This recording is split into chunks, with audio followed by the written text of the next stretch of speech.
전공으로 노래를 하는 사람이니까 한쪽은 스파게티 먹는 그런 기분인 것 같고, 또 한쪽은 시골 장터에 말아놓은 국밥 먹는 것 같은데, 오늘은 어떻게 국밥이 더 맛있네요. 소박한 국밥이 너무 은혜롭고 감사했습니다. 네, 믿음의 고백을 함께 하도록 하겠습니다. 하나님, 나의 죄를 용서해 주셔서 감사합니다. 하나님, 나를 구원해 주셔서 감사합니다. 하나님, 변함없이 나를 사랑해 주셔서 감사합니다. 아버지 하나님, 시험이 닥쳐온다 할지라도 그 속에 하나님의 손길이 우리를 든든하게 붙잡아 주시는 것을 믿습니다.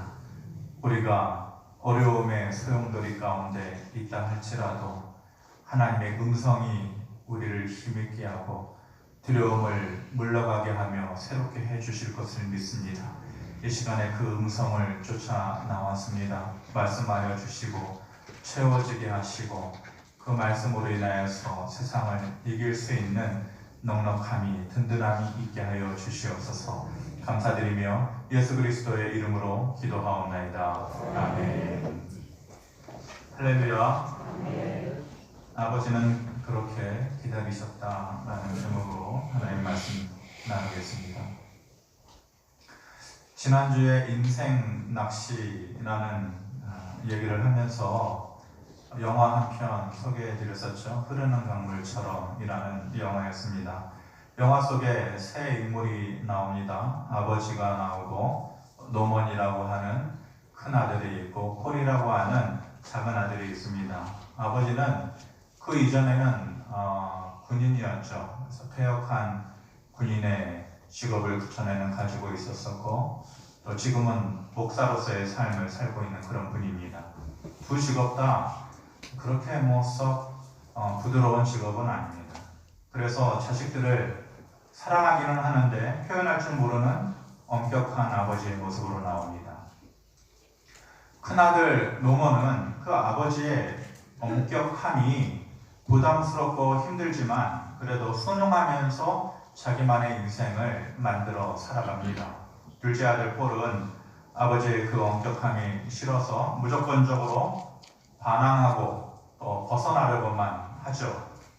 그렇지만 결국은 도박으로 인해서 안타깝게 죽음을 맞이하는 그런 모습을 보입니다.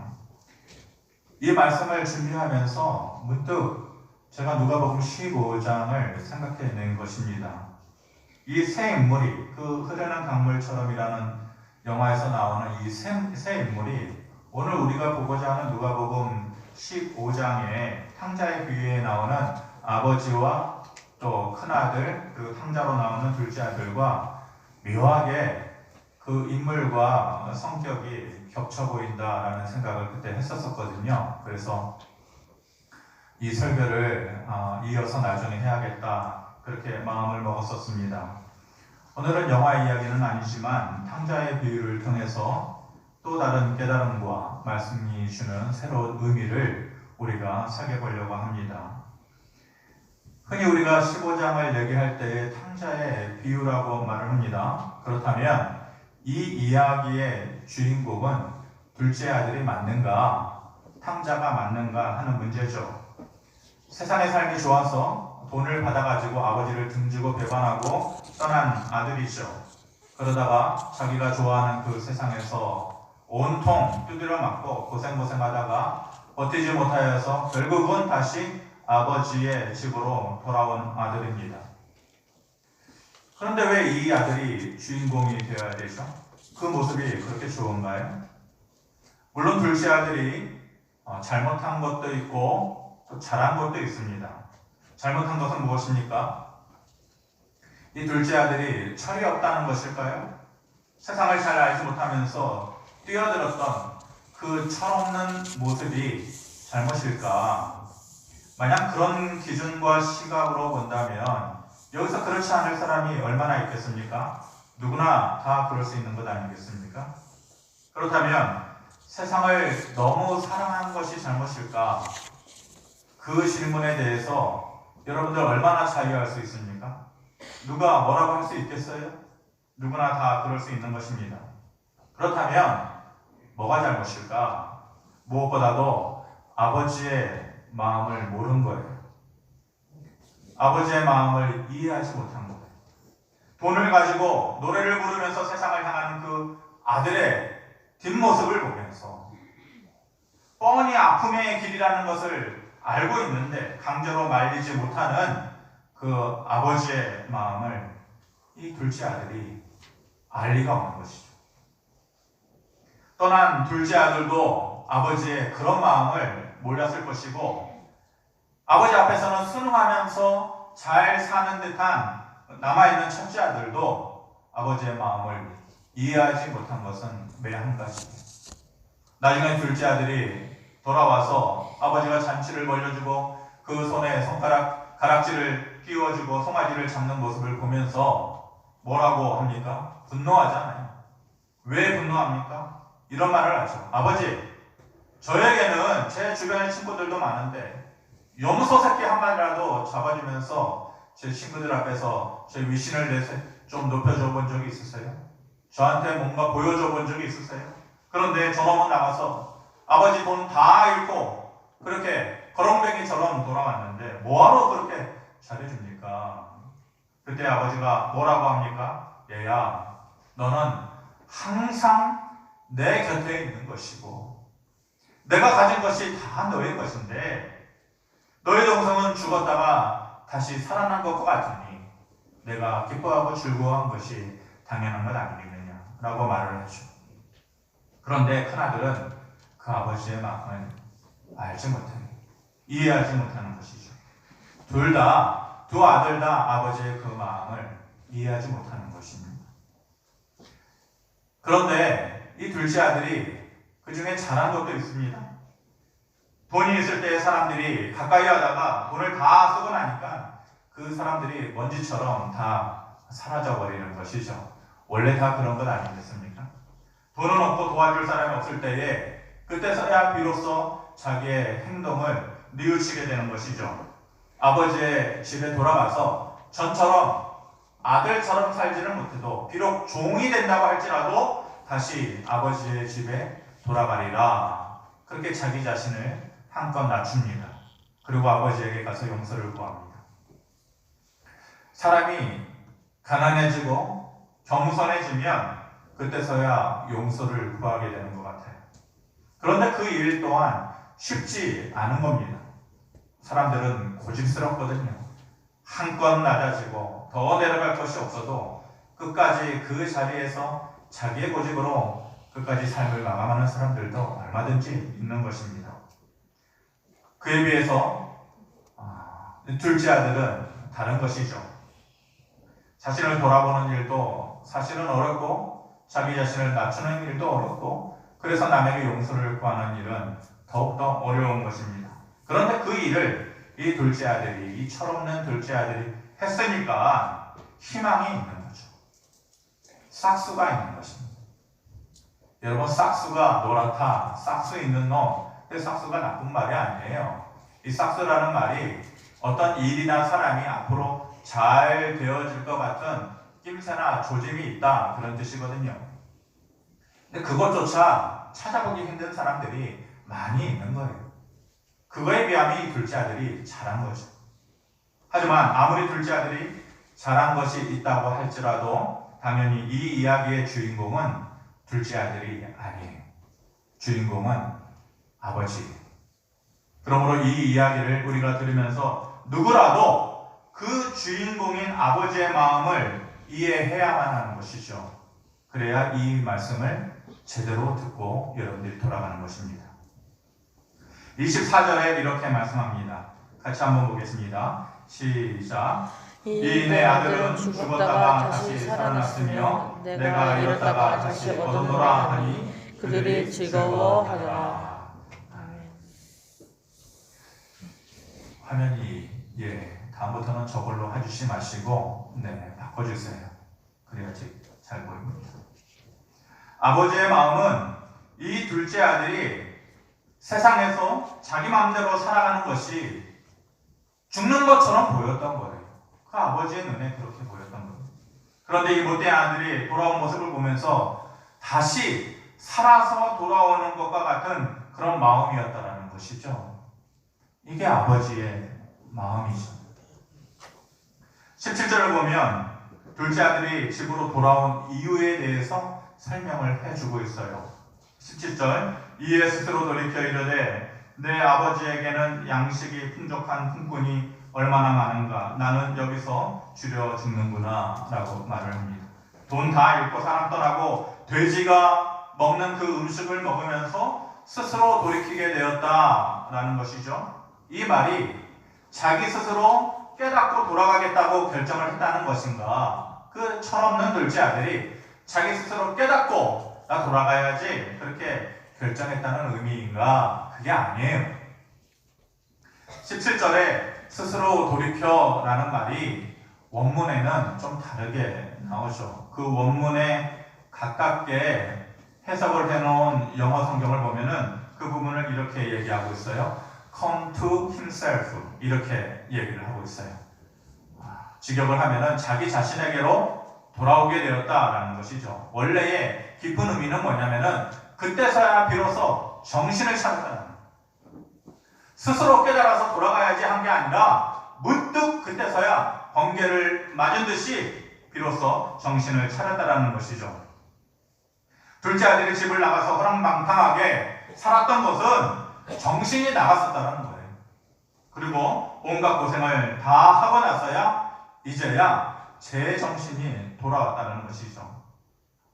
우리는 하나님을 떠나는 것을 죄라고 합니다.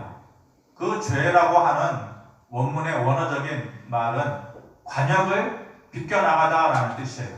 우리가 화를 쏠 때에 관역에 맞아야지 점수를 얻는 것이지 비껴나가면은 아무 의미 없잖아요. 근데 그게 죄라는 거예요.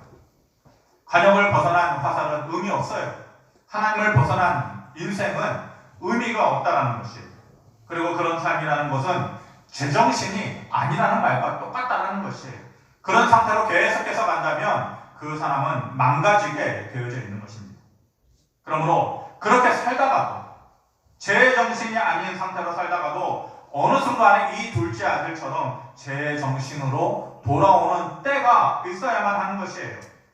그런데 그게 스스로는 잘 안 돼요. 그래서 하나님께서 환경을 통해서 그 사람을 제정신으로 돌아오게끔 일깨워 주시기도 하고, 때로는 사람을 통해서 말씀을 해 주시기도 하고, 그렇게 해서도 듣지 않으면은 때로는 직접적인 성령의 음성을 통해서 말씀을 해 주시기도 하시는 것입니다. 코로나19의 위기는 전 세계적으로 겪는, 누구도 비껴나가지 못하는 그런 위기가 되어 있습니다. 이런 일을 당할 때에 우리가 무감각해서는 안 되는 것입니다. 이게 자연스럽게 일이 이렇게 되려니까 되어진 것이지, 아니면은 소수의 어떤 악한 마음을 가지고 있는 힘 있는 사람들이 음성적으로 이 일을 꾸며낸 일이지, 이런 식으로 접근하고 생각해서는 안 된다라는 것입니다. 이럴 때에 우리는 하나님 앞에서 정신을 차려야만 되는 것입니다. 점점 창조의 질서가 무너져가고 있는 그런 세대, 그런 사회에서 우리가 살아가고 있습니다. 아침에 이제 장로님 제 방에 오셔서 잠깐 얘기 나눌 때에도 했었지만은, 이제는 제가 강단 위에서 뭐라고 말을 못해요. 지극히 다른 곳에서는 상식적이고 받아들이는 얘기들에도 강단 위에서 얘기를 하면은 제재를 당하고, 이제는 파면을 당하고 사직을 해요. 이제는 하나님께서 말씀하신 그 말씀에 비추어가지고 옳은 얘기를 하면은 사람들이 제대로 받아들이지 않아요. 하나님의 창조의 질서에 반하는 얘기를 하면은 그것을 오히려 잘못됐다라고 말하는 사람들이 더욱더 득세하고 오히려 그들이 힘을 받는 그러한 시대가 되어져 버린 것이에요. 악한 길로 빨리 달려가는 사람들의 모습이 더 많아진 거예요. 암묵적으로 그들의 삶의 모습을 인정해주고 그것이 잘못되었다라고 말하는 사람이 그 누구도 없고, 너도 나도 그 길을 따라서 가는 사람들이 더 많은 시대. 그런 중에 점점 하나님을 잊어버리고 말씀을 중심으로 하는 삶을 살아가지 않는 그런 사람들의 삶을 보면서 다시금 지금 이때가 우리가 정신을 다시 차려야 하는 이때다. 그래서 하나님께서 우리에게 보여주시는 것이다 라는 생각이 드는 것이죠. 그런 측면에서 우리가 이 코로나 사태를 접근을 해야만 하는 것입니다. 우리가 다시 영적으로 정신을 차리는 그러한 기회로 삼아야만 하는 것입니다. 사람들은 위기는 또 다른 기회다 그렇게 말을 합니다. 말로는 맞는 말입니다. 위기는 누군가에게 또 다른 기회가 되어집니다. 하지만 하나님 앞에서 정신을 차리지 못하면 위기는 또 오고 또 오고 또 오는 것입니다. 위기 끝에 기회는 없는 것입니다. 말씀을 보면서 둘째 아들을 위해서 아버지가 송아지를 잡고 사람들을 초청해서 잔치를 베푼 진짜 이유가 뭘까? 그런 생각을 하게 됩니다. 물론 성경에서는 그 아버지의 마음에 죽었다가 다시 살아오는 것과 같은 그 아들의 모습을 보면서 좋아서 기뻐서 그랬다라고 하는데, 물론 그 이유도 말이 묻겠지만 순전히 인간적으로 그 아버지가 그렇게 잔치를 베푼 이유가 뭘까라는 다른 측면을 생각해 보게 됩니다. 저는 그 아버지가요, 자기가 기분 좋아서 마음 좋아서 잔치를 벌였다라기보다는 그 못난 아들을 위해서 잔치를 벌여주었다라는 것을 우리가 생각을 해야만 되는 것입니다. 보통 이런 경우에 사람들이 어떻게 얘기를 하죠? 여러분들 우리 주변에서 충분히 일어날 수 있는 일이 아니에요? 아버지한테 협박해가지고 돈 받아갖고 가가지고 세상 속에 나가가지고 술 마시고 놀고 먹고 이러면서 완전히 거짓골로 돌아온 그 둘째 아들을 보면서 여러분들 뭐라고 얘기하겠어요? 말은 안 해도 잔치에 초대를 받아서 오면서 그 사람들이 한마디씩 다 하지 않았겠어요? 아버지는 정말로 좋아서 그 잔치를 베풀지만 그 잔치에 오는 사람들이 아버지의 마음과 똑같겠냐고요. 아이고, 잘 됐어요. 죽었다가 다시 살아오는 것과 같은 아들이 눈앞에 있으니 얼마나 좋아요. 말로는 그렇게 하지만은 아이고 꼴 좋다. 그렇게 아버지 배신하고 나가가지고 아버지 재산 다 탕진하고 돌아오니 좋냐 이놈아. 사람들의 마음이 아버지의 마음과 틀린 거죠. 사람들이 그렇다라는 것을 아니까 아무리 못나도 그런 눈치는 있는 거 아니에요? 이 둘째 아들이. 사람들이 그런 시선과 그런 마음이라는 것을 아니까 풍악을 올리고 잔치를 베풀고 이 사람 저 사람 다 초대하는 것이 둘째 아들에게 좋을 리가 있겠어요? 여러분들 같으면 좋겠어요? 사람들이 뭐라고 자기를 생각할까? 사람들이 뭐라고 뒤에서 수근수근 댈까? 당연히 그런 생각이 먼저 들지 않겠어요? 요즘 아이들 같으면 뭐라고 얘기하겠어요? 아버지, 제발 적당히 하세요. 창피하게 도대체 왜 그러세요? 동네방네 다 알리려고 그러세요? 아마 요즘 아이들 같으면 그렇게 얘기했겠죠. 그런데 그 아들은 아버지가 그렇게 해주니까 그 다음날 집 앞에 나와서 사람들 앞에서 고개를 들고 다닐 수 있는 거예요. 잘 생각해 보세요. 만약에 그 아들이 돌아왔다라는 사실을 그 아버지가 부끄러워하고 쉬쉬하면서 지냈다면 그 아들은 한동안 집 앞에 나오지 못합니다. 부끄러워서 나오지 못합니다. 사람들 앞에서 고개 들면서 돌아다니지 못했을 것입니다. 그런데 그 아버지는요, 사람들이 어떤 생각을 하고 있다는 것을 왜 몰라요?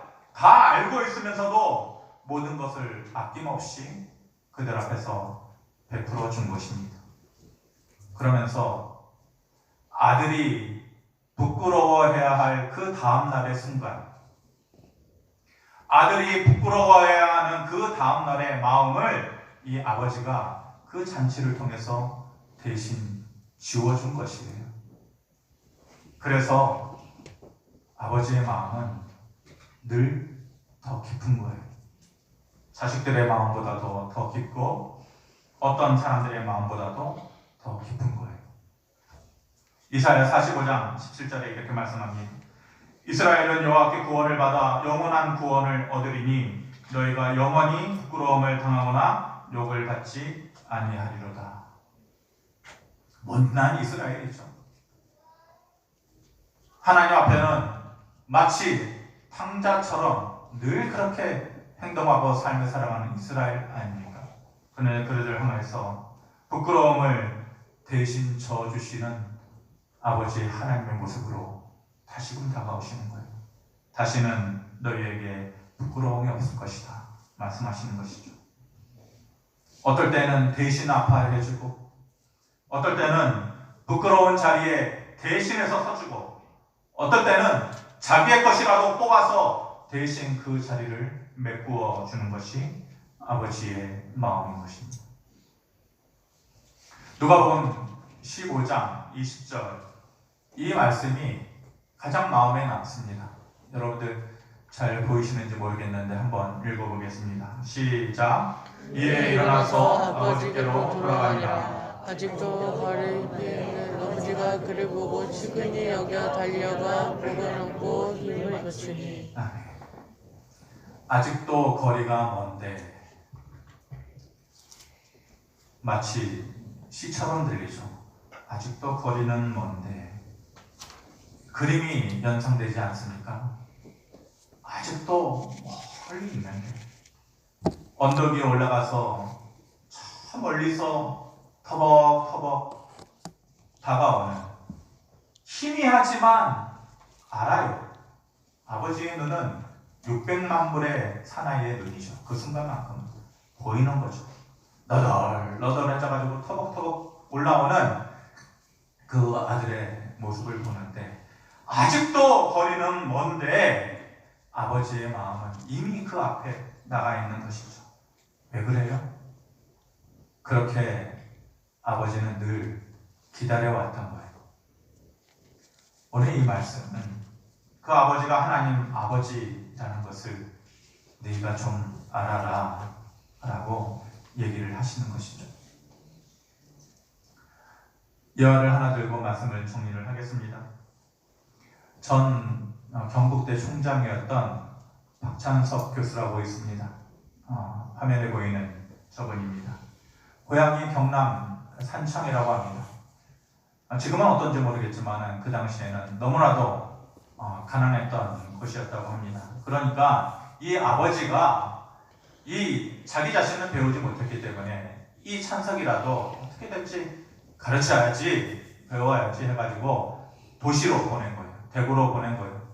대구로 보내서 좋은 중학교에 가가지고 이제 공부를 시키려고 하는데 이 아이가, 찬석이가 공부하기 싫은 거예요. 시골에서 있었으니 맨날 개울가에 가가지고 고기 잡고 놀고 그러다가 그 도심 속에 가가지고 하려고 하니 이 어린아이가 뭐 철이 얼마나 있겠어요. 시험을 봤는데 68명 중에 68등을 한 거예요. 그러니까 앞이 깜깜한 거죠. 이제 방학이 되어서 집에 내려가야 되는데 아버지가 어떤 마음인지 알거든요. 그 가난하고 어려운 집에서 아버지가 배우지 못한 그 서름을 꾹꾹 눌러가면서 아들이 있는 거 하나 가르쳐 주겠다고 마치 저희 집과 똑같은 것 같아요. 그래서 상경을 했는데 대구로 보냈는데 그 아버지한테 이거를 어떻게 보이냐 그 마음의 걱정에 저도 그랬는데 이 성적표를 침으로 이렇게 지워가지고 어설프게 아버지가 학교 다닌 경험이 없으니까 모르시겠지 해가지고 68명 중에 68등을 68명 중에 1등 이렇게 딱 쏜 거예요. 그래가지고 집에 내려갔더니 동네 사람들 다 찬석이 왔더냐 공부 잘했더냐 하면서 사람들이 다 찾아오고 친척들까지 다 온 거예요. 아버지가 멋쩍게 얘기를 하는 거죠. 좀 한 것 같아. 어쩌다가 하다 보니 1등을 했네. 그러니까 사람들이 야 자식 잘 키웠네. 1등 했으면은 잔치해야지 잔치. 그 말 듣고 더 이상 있으면은 탈락할까봐 개울가에 몇 강으로 갔단 말입니다. 한참 놀다가 돌아왔는데 집안이 시끌벅적 한 거죠. 그 집이 너무 가난하다 보니까 재산 목록 1호 그 집에 있는 딸랑 하나 있는 재산이 돼지 한 마리에 근데 아버지가 그 돼지를 잡은 거예요. 한참 놀다가 와가지고 보니 자기 자신도 아는데 우리 집에 있는 전 재산이 저 돼지 한 마리인데 자기의 거짓말 때문에 아버지가 그 사람들을 위해서 그 돼지를 잡고 있는 모습을 보면서 마음이 너무 쓰라린 그 자리에 갈 수가 없었어요. 도망쳐 나왔어요. 다시금 개울가에 가가지고 그 물속에다 자기의 목을 푹 쳐박고 숨 안 쉬고 죽고 싶은 마음에 숨도 안 쉬고 또 일어나가지고 자기의 머리를 손으로 두들겨 패고 또 물속에 자기의 머리를 꼬라박고 그렇게 돌아오면서 결심을 한 거죠. 내가 제대로 해야겠다. 그리고 시간이 지났어요. 45살 아버지가 되었어요. 아버지가 되어서 자기 자식 옛날에 자기처럼 중학생이 된 자기 자식 데리고 노년에 부모님 찾아간 거예요. 어머니, 아버지 계신 앞에서 옛날에 그 일 속죄하고 싶은 거예요. 고백하고 싶은 거예요. 그래서 어머니 앞에서 어머니 옛날에 저 중학교 때 있잖아요. 그때 1등 했다고 한 거 그 말을 꺼내니까 아버지가 그 옆에서 담배 태우시면서 그만해라.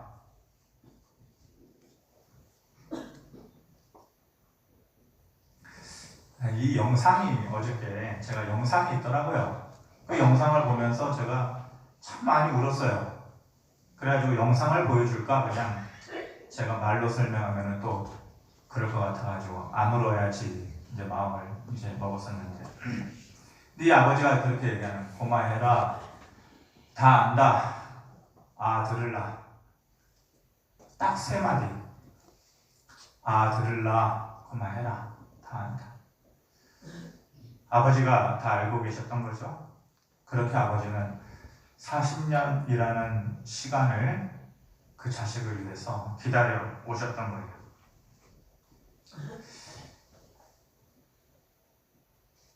박사가 되고 교수가 되고 대학 총장이 되었지만 그때의 그 아버지가 무슨 마음으로 다 알고 있으면서도 무슨 마음으로 자기 집에 있는 유일한 재산인 그것을 잡아서 사람들에게 베풀어 주었는지 그 마음을 아직도 자기는 다 알지 못합니다. 그 아버지가요, 돼지를 잡아주셨던 그 아버지가 이놈아 너 나중에 커서 꼭 대학 교수 돼야 된다. 박사 돼야 된다. 꼭 대학교 총장 돼야 된다. 그런 마음으로 돼지 잡고 그러셨을까요? 결코 그런 마음 아니었을 것입니다. 만약 그런 부모의 마음이었다면 생색을 좀 냈겠죠. 야 이놈아 우리 집에 재산 하나 있는 거 재물 하나 있는 거 요거 딸랑 돼지 하는데 내가 이거 잡아서 너를 위해서 이거 잡아가지고 사람들한테 이거 해준 거야. 정신 똑바로 차려 이놈아. 너 꼭 대학 교수 돼야 돼. 꼭 대학 총장 돼야 돼. 아마 그랬겠죠. 생색냈겠죠. 하지만 그 아버지 한마디 없이 40년을 기다려오셨어요. 단지 그 아버지의 마음 그랬겠죠. 때가 되면 돌아오겠지. 때가 되면 사람 부실하고 살겠지. 때가 되면 못 배운 내 아내 한 그래도 부끄럽지 않게 해주겠지. 그런 아버지의 마음이었겠죠. 아버지는 그렇게 기다리신 거예요. 말씀했습니다. 아직도 거리가 먼데 이 말 여러분들 곱씹고 곱씹어 보시기 바랍니다. 그 여호와의 그 아버지 생색내지 않잖아요. 단지 때가 되면 돌아와서 인간답게 살겠지, 사람답게 살겠지. 그 마음 아니었겠어요? 하나님 아버지도 똑같은 거예요. 우리에게 생색내지 않아요. 야 이놈들아, 내가 너 같은 놈들 위해서 내 하나밖에 없는 독생자 십자가에 못 박혀 죽게 하고 그런데 너희들 그렇게 살래? 똑바로 살아라 이놈들아. 앞으로 의인처럼 살아라. 앞으로 정신 차리고 살아라. 제대로 살아라. 그렇게 생색내시는 거 아니에요. 그저 그 아버지의 마음처럼 기다리시는 거. 때가 되면 돌아오겠지. 사람 구실하면서 살겠지, 인간답게 살겠지 라는 마음처럼 하나님 아버지도 때가 되면 돌아오겠지, 성도답게 살겠지, 성도 구실하면서 살겠지, 그렇게 생색내지 않으면서 우리들의 사는 날 동안 기다리시는 것입니다. 그 아버지의 마음이 한 주간의 삶을 살아가는 우리들에게 스며들어지기를 주님의 이름으로 축원합니다. 말씀을 생각하시면서 한번 같이 찬양하겠습니다.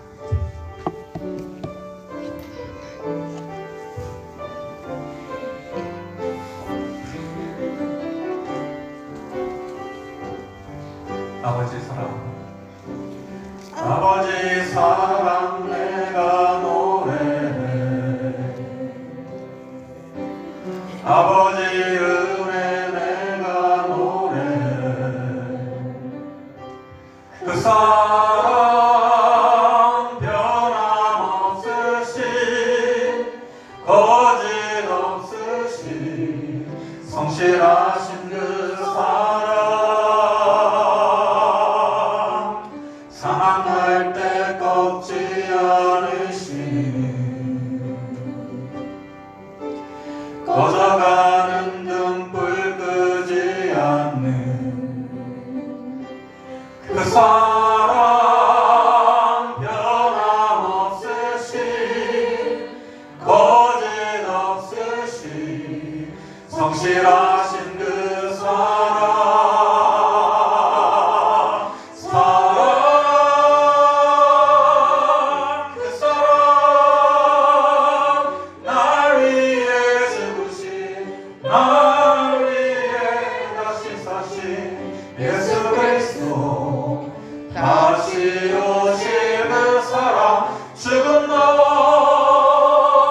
생명도 천사도 하늘의 어떤 곳에도 끊을 수 없는 영원한 그 사랑, 예수 그 사랑, 그 사랑, 날 위해 죽으신, 날 위해 다시 사신 예수 그리스도, 다시 오실 그 사랑, 죽음도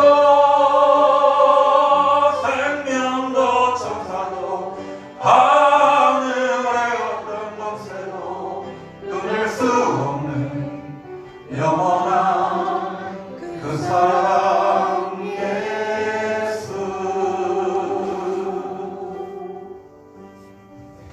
아버지의 마음은 천길 만길과 같습니다. 아무리 이해하려고 해도 범접할 수 없는 그 깊이입니다. 아직도 거리는 먼데 그렇게 40년, 50년을 그 모양으로 그 모습으로 기다려 오신 분이 바로 아버지이십니다. 하나님이십니다. 이놈아 똑바로 살아라, 정신 차리고 의인처럼 살아라, 그 욕심이 아니고 성도답게 살아, 때가 되면 정신 차리고 돌아와라, 그거면 됐다 라고 말씀하시며 기다리시는 하나님이십니다. 그런 아버지이십니다.